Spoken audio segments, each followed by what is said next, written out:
Welcome once again to another edition of Shelf Life Book Reviews Online. As always, I thank you for taking the time to watch my video. Hopefully you will enjoy it. And if you do enjoy it, tell your friends about my videos and hopefully they will enjoy it as well. I'm bringing to your attention two nonfiction books today, and they're both dealing with crime. The first one is Trailed by KATHRYN Mills. This is one woman's quest to solve the Shenandoah murders. This is published by Algonquin Books of Chapel Hill, and it retails for $37.99. True crime books are always fascinating to read. Unlike true crime or crime fiction, where the murder never happened, this happened, and it's very tragic. And you have to give credit to Kathryn Miles. She had been observing the murder for quite some time, and she decided to get in on the murders and to see if she could figure out what really happened. The murders took place in 1996 at Shenandoah National Park in Virginia.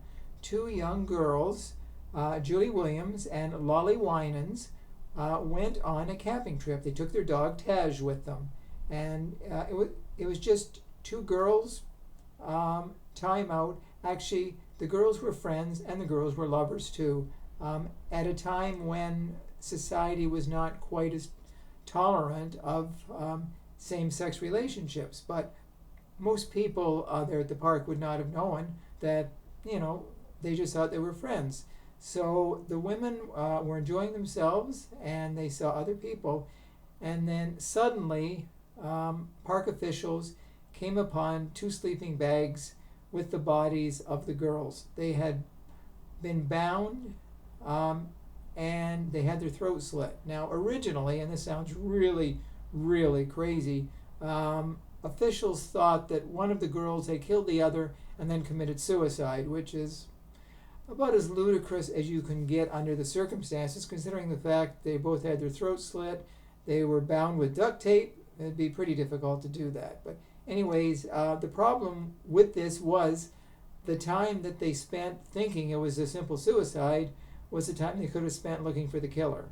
Now, over time, they did have suspects, and one of the main suspects, his name was Daryl David Rice, and the thing was, he was already in jail for an assault on a woman in 1998.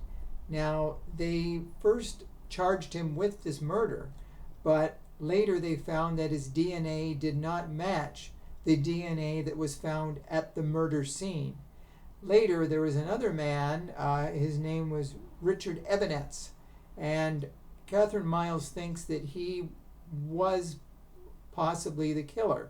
Now, he was killed, he committed suicide in 2002 when he was being pursued by police, and he killed himself. Now, the interesting thing as well, too, around the same time, in different parks around the area, there were other women that had been murdered. So the police did not seem to put two and two together and figure maybe there is a serial killer on the loose.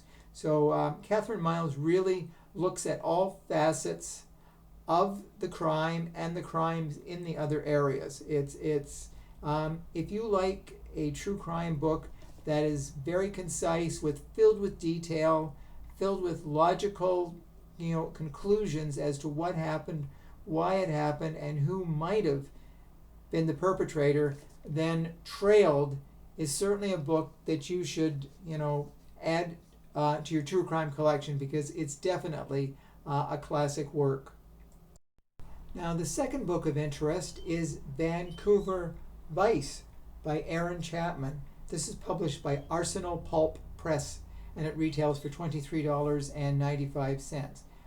As the title implies, Vancouver Vice, it looks at crime in Vancouver. Now, that doesn't mean if you don't live in Vancouver that you should not be interested in the book. Technically, what went on in Vancouver in the period which the author writes, from the late 1970s to the early 1980s, could have happened in any major Canadian city. I'm sure it happened in Toronto, similar cases all around Canada. So it is an interesting book. It's not too long. It's only about 160 pages, but it looks at Vancouver's West End and the burgeoning prostitution, drug trade, pornography, and there were a lot of things going on. As well, there was a murder that took place in Stanley Park, and that opens the book. So it might make you think, oh, the book's going to be all about different murders in the Vancouver area. No, this is the focal point, and this murder was connected to what happened in the West End of Vancouver. The person who died was tied to a lot of illegal activities, prostitution, drugs, gambling, the whole gambit of vices that one would find in a large community. Now, the author goes into detail. He talks about prostitution, which was in the West End. They tried to drive it out of the West End. Now, the author also talks about the police, that there were some that were very sympathetic to a lot of the sex trade workers, and there's some police that really were, well, they weren't the best. They didn't try to be a friend to them. They didn't try to help them. They had them in their bullseye, and no matter what they said or did, they did not give them a second chance. They just, well, I'm trying to find the words, but they did not give them a break. Let's put it that way. So it's a very interesting story. There's the gay prostitution trade as well. AIDS was just starting around this time as well. So that factors into a lot of the people on the streets. Some of the people, it says, the men were just looking for quickie, encounters, to make money. No condoms were used. So it looks at, life 40 years ago. And it also makes us think how life has changed as to how we deal with the prostitution business and gay prostitution. So it's a very different kind of book. Highly recommended. So this is the second true crime book that I'm recommending this week. So hopefully when you're at your bookstore, if you're looking for your true crime fix, then these two books you will add to your collection.